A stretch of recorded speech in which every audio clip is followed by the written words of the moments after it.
Welcome to the Salmon Runs YouTube. Enjoy the video.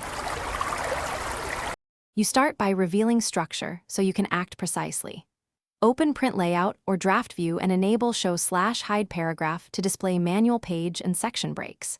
Once visible, remove stray blank paragraphs by selecting and deleting them, but keep an eye on section breaks which control headers and footers. If Track Changes is on, accept or reject edits first so deleted lines don't reappear. These actions expose the real causes of extra pages and let you safely change layout settings without guesswork. You now target the middle steps where layout issues usually hide. Select a page or break and delete manual page breaks. When a section break controls different headers, change it to continuous to preserve section formatting without forcing a new page. Next, select offending paragraphs and set before slash after spacing to 0 pt and line spacing to single or the intended value so large gaps vanish.